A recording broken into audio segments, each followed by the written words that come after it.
और दिल्ली में बीजेपी को मिले प्रचंड बहुमत और आप को मिली करारी हार के बाद से इंडिया गठबंधन के वजूद पर खतरे के बादल मंडराने लगे हैं। तो वहीं आम आदमी पार्टी में कांग्रेस को लेकर घमासान शुरू हो गया है, जहां एक तरफ आम आदमी पार्टी के कई नवनिर्वाचित विधायक दिल्ली में मिली हार के लिए कांग्रेस को जिम्मेदार ठहराते हुए कांग्रेस को बीजेपी की बी टीम बता रहे हैं, तो दूसरी तरफ आम आदमी पार्टी के कुछ विधायकों को लगता है कि अगर कांग्रेस के साथ गठबंधन होता तो दिल्ली विधानसभा चुनाव का नतीजा कुछ और होता।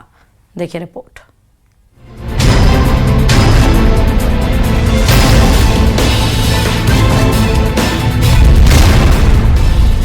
दिल्ली में आपकी हार का सबसे बड़ा फैक्टर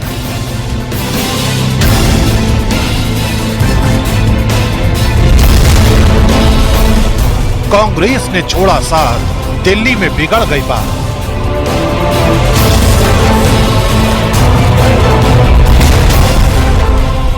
केजरीवाल के वोट बैंक में कांग्रेस ने लगाई सही।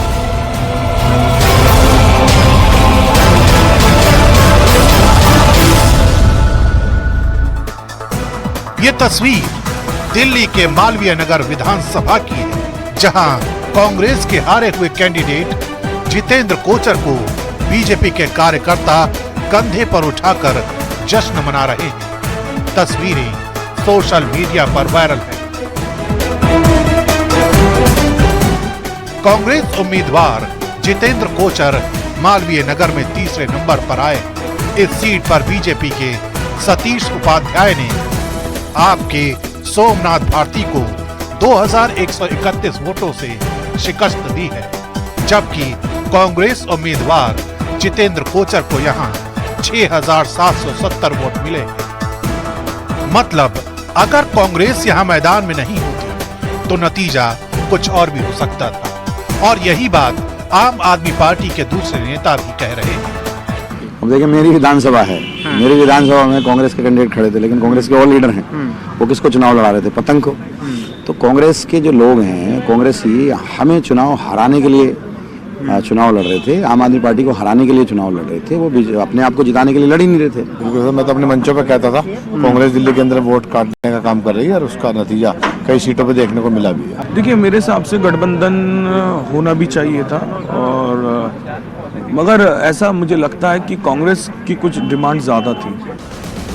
अब आपको उन विधानसभा सीटों पर हार जीत का आंकड़ा दिखाते हैं जहां कांग्रेस ने आम आदमी पार्टी के दिग्गजों का गणित बिगाड़ दिया। सबसे पहले बात नई दिल्ली विधानसभा सीट की।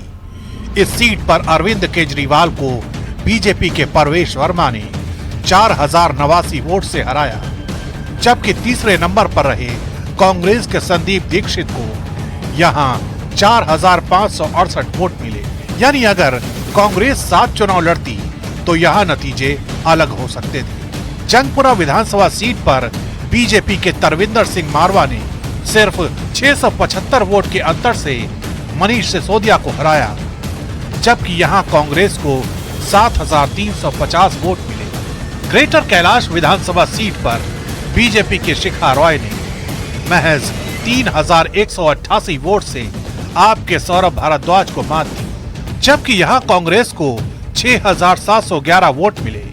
यानी यहां भी गठबंधन की सूरत में जीत के चांसेस थे।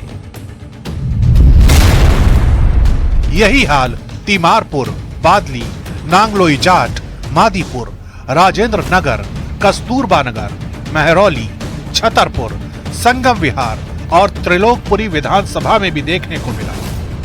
मतलब एकदम साफ है, दिल्ली में अगर आम आदमी पार्टी और कांग्रेस मिलकर चुनाव लड़ते तो परिणाम कुछ और भी हो सकता था।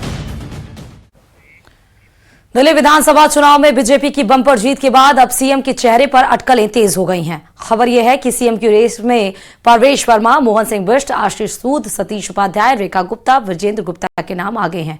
तो वहीं पूर्वांचली समाज से आने वाले मनोज तिवारी और पंजाबी समाज से आने वाले वीरेंद्र सचदेवा का नाम भी सीएम की रेस में शामिल है। इस रेस में मजिंदर सिंह सिरसा का भी नाम शामिल है, लेकिन कुर्सी हासिल करना इतना भी आसान नहीं, क्योंकि बीजेपी हर बार अटकलों से आगे निकलकर चौंकाने के लिए जानी जाती है। देख रिपोर्ट।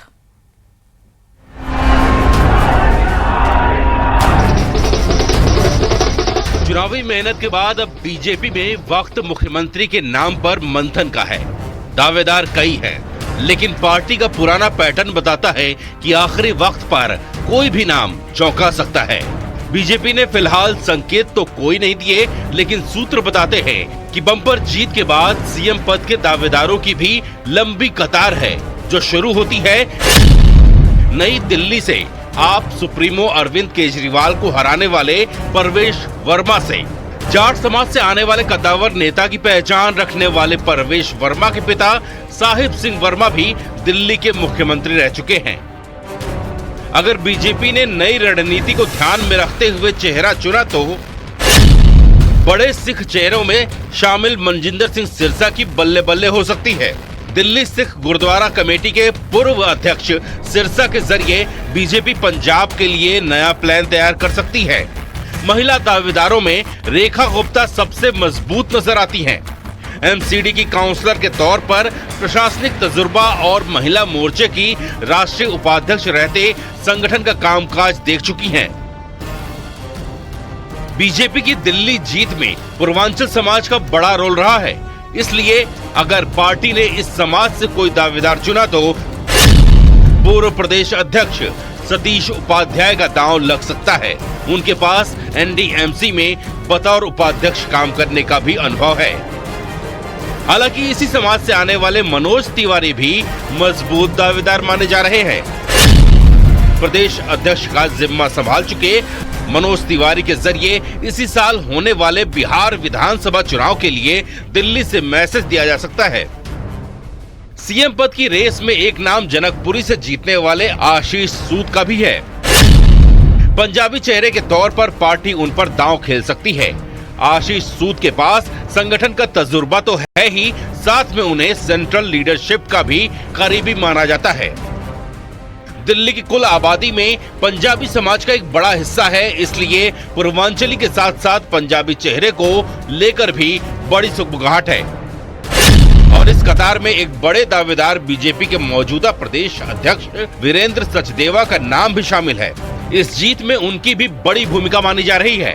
पार्टी के अनुभवी नेताओं में शुमार विजेंद्र गुप्ता का नाम भी सुर्खियों में है। प्रदेश अध्यक्ष से लेकर नेता प्रतिपक्ष की भूमिका निभा चुके हैं और वैश्य समाज से बीजेपी के एक बड़े नेता हैं। तो सीएम फेस कौन होगा?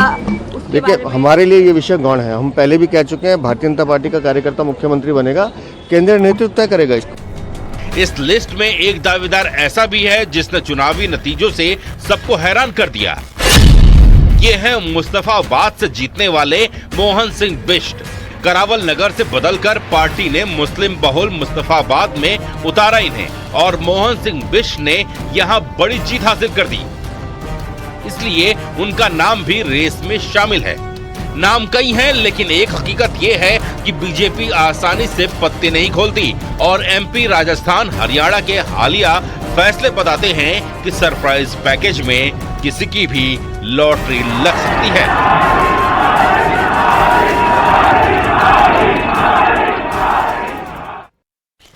महाराष्ट्र में एक वायरस दहशत का सबब बना हुआ है। जीबीएस यानी गिलिया बर्रे सिंड्रोम नाम के इस वायरस का सबसे ज्यादा आतंक पुणे में देखा जा रहा है। ग्राउंड जीरो से आपको दिखाते हैं कि आखिर क्यों जीबीएस वायरस ने लोगों को डरा रखा है।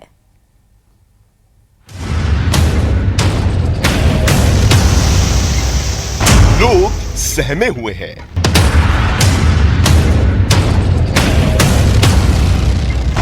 लोग दहशत में हैं।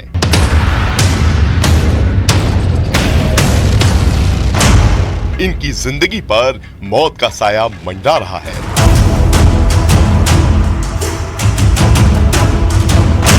कोरोना काल की दहशत लोगों के दिलों से निकल पाती कि महाराष्ट्र में जीबीएस वायरस ने पांव पसार लिए हैं। 20,200 रुपये का एक इंजेक्शन है और 4 दिन उन्होंने रोज के 3 इंजेक्शन लगाए हमको। कभी कभी वो भी रोने लगते हैं। वो इतना बड़ा स्ट्रांग आदमी, फिर ऐसा हुआ तो वो भी हारा गए। इस नई मुसीबत का आतंक ऐसा है कि चंद दिनों के भीतर कविता की पारिवारिक जिंदगी तहस नहस हो गई। उसको देख के परेशान हो जाते हैं ना। हाँ, नहीं तो मुझे भी इतना बड़ा पार्किंसन है ना, फिर भी मैं खड़े रहती हूँ। लेकिन आपने इतनी मुश्किल समय में अब तो ये बहुत ठीक लग रहे हैं, आप बता रही हैं। हाँ, हो रहे थोड़ा थोड़ा ठीक, पर बहुत मुश्किल है।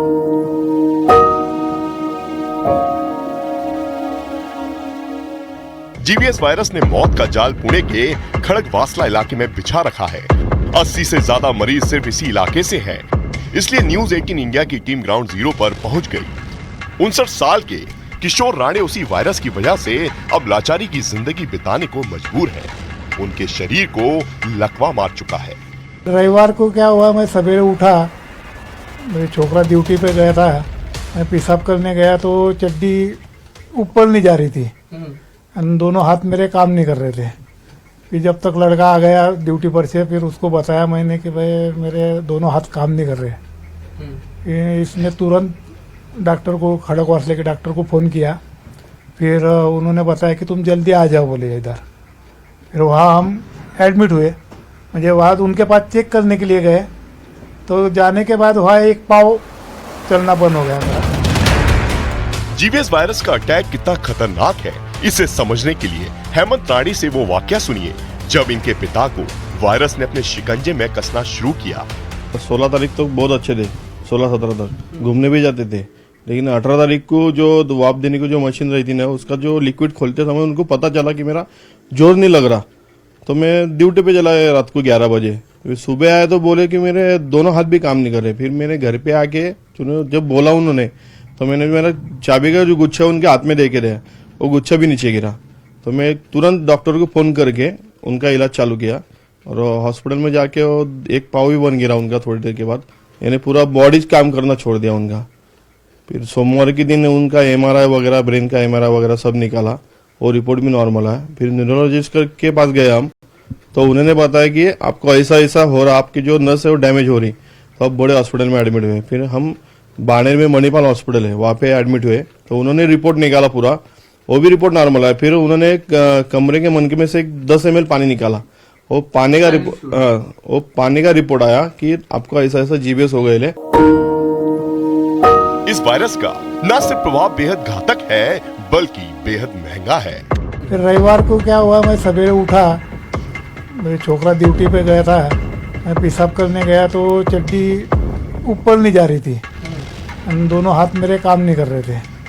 फिर जब तक लड़का आ गया ड्यूटी पर से, फिर उसको बताया मैंने कि भाई मेरे दोनों हाथ काम नहीं कर रहे। इसने तुरंत डॉक्टर को, खड़गवासले के डॉक्टर को फ़ोन किया। फिर उन्होंने बताया कि तुम जल्दी आ जाओ बोले इधर। फिर वहाँ हम एडमिट हुए। मुझे बाद उनके पास चेक करने के लिए गए, तो जाने के बाद वहाँ एक पाँव चलना बंद हो गया मेरा। इस वायरस की वजह से इनकी जिंदगी पूरी तरह से बदल चुकी है। हर जरूरत के लिए किशोर राणे को अपने परिवार पर निर्भर रहना पड़ता है। बचाव के लिए घर का हर एक सदस्य उबले पानी का इस्तेमाल कर रहा है। इससे हमने पानी उबाल के किया। ओके, तो ये उबला पानी मतलब पीने के इस्तेमाल करते हैं, खाना बनाने से सब चीज उबला हुआ, खाना बनाने सब उबला हुआ पानी। लेकिन सवाल ये उठता है कि आखिर इस वायरस ने कैसे एक बड़े इलाके को प्रभावित किया, कैसे ये वायरस शरीर के पूरे सिस्टम को ध्वस्त कर रहा है।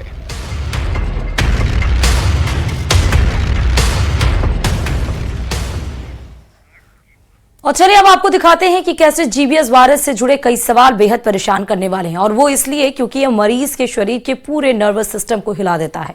एक अच्छा खासा स्वस्थ आदमी भी इसकी चपेट में निढाल हो जाता है, और इस वायरस को लेकर चिंता इससे भी है क्योंकि कई लोग की जिंदगी भी जीबीएस वायरस छीन चुका है। देखिए रिपोर्ट।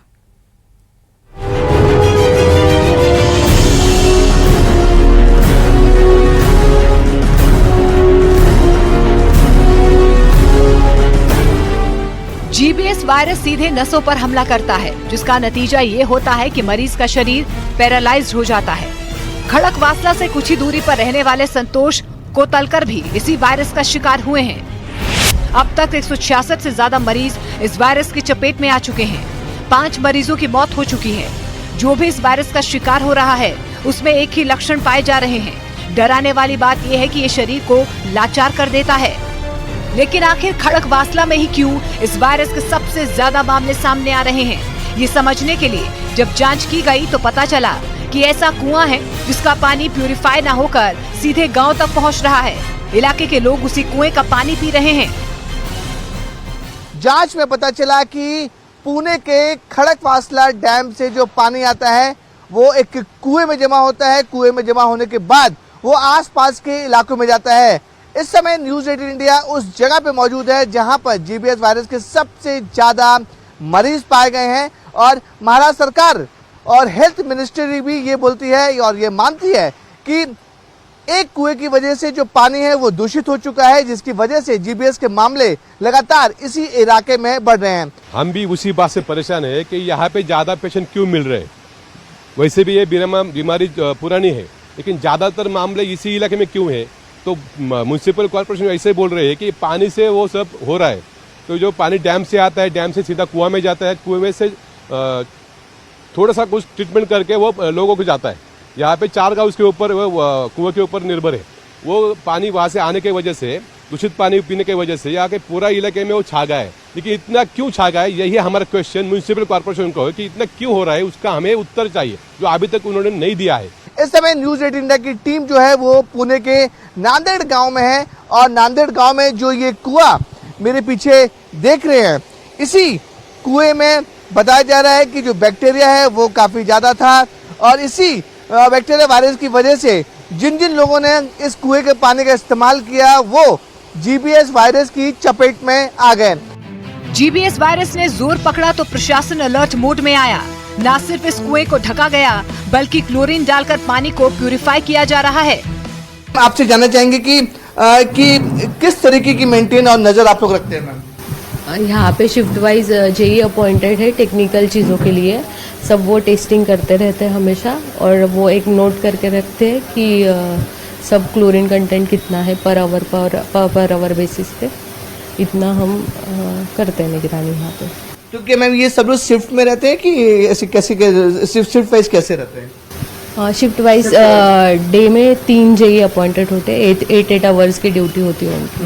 लेकिन सबसे बड़ा सवाल ये खड़ा हो रहा है कि ये क्लेम किया जा रहा है कि ये जो कुआं है वहां से ये कॉन्टेमिनेटेड वाटर बाहर निकला, लोग पिए, उन्होंने खाना बनाया, उसकी वजह से जीबीएस वायरस फैला। नहीं सर, उसके बारे में मतलब मैं कुछ नहीं बता सकती क्योंकि I am just appointed for a shift, for a morning shift.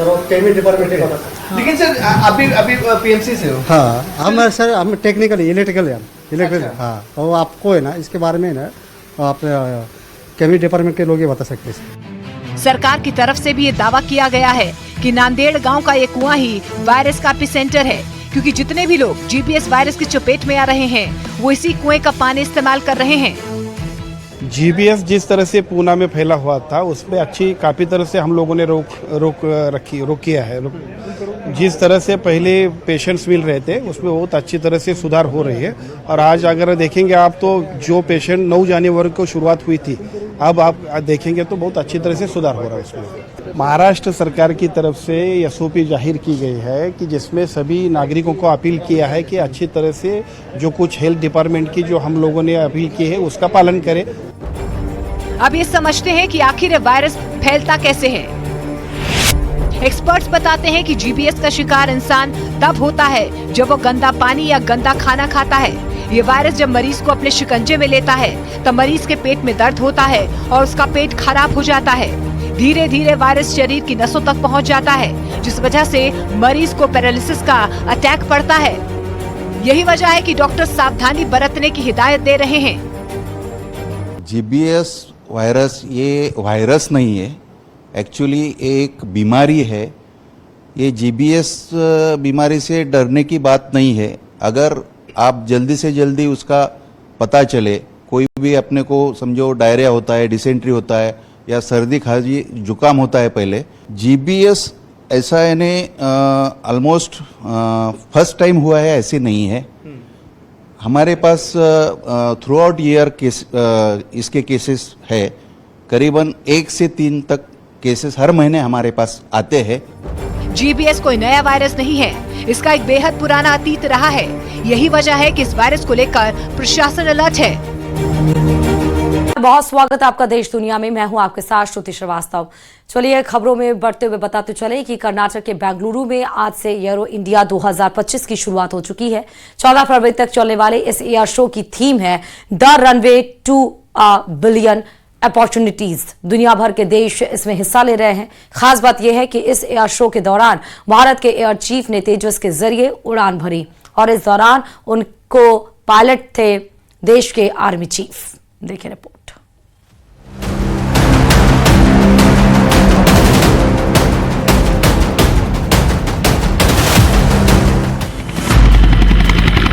Arrow India में भारतीय वायु शक्ति की धमक।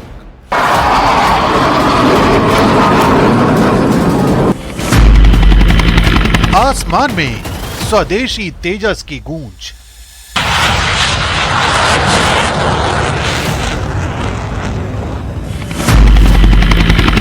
एयर चीफ बने पायलट, आर्मी चीफ बने को पायलट।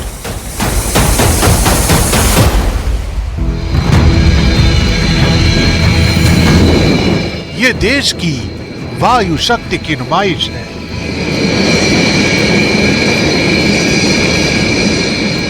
ये वो तस्वीरें हैं जिन्हें देखकर चीन और पाकिस्तान जैसे देशों के चेहरे पर शिकन आ सकती है।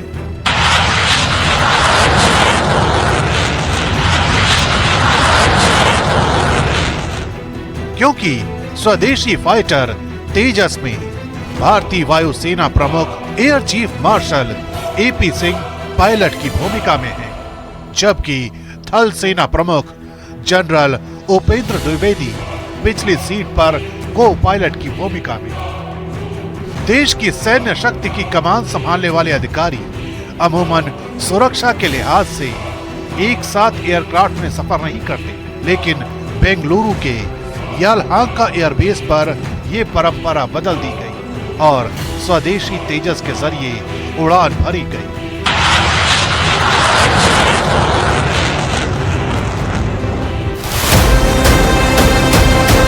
इससे पहले देश के प्रधानमंत्री नरेंद्र मोदी भी तेजस में उड़ान भर चुके हैं। 25 नवंबर 2023 की तारीख को पीएम मोदी ने तेजस में उड़ान भरकर सभी को चौंका दिया था। इस दौरान देश के प्रधानमंत्री ने फाइटर जेट में 30 मिनट तक उड़ान भरी थी। 2019 में रक्षा मंत्री राजनाथ सिंह ने तेजस में सवारी की थी। शांति कभी भी सुरक्षा की कमजोर स्थिति में हासिल नहीं की जा सकती। शांति का वट वृक्ष शक्ति की जड़ों पर ही खड़ा रह सकता है। मेरा मानना है कि हम सबको मिलकर मजबूत होना होगा, तभी जाकर हम शांति सुनिश्चित कर पाएंगे। मजबूत होकर ही हम एक बेटर वर्ल्ड ऑर्डर के लिए काम कर पाएंगे। इस संदर्भ में मैं ये कहना चाहूँगा कि वैश्विक अनिश्चितता के इस माहौल में भारत एक ऐसा बड़ा देश है जहाँ पर हमें शांति और समृद्धि यानी पीस एंड प्रॉस्पेरिटी स्पष्ट रूप से दिख रही है।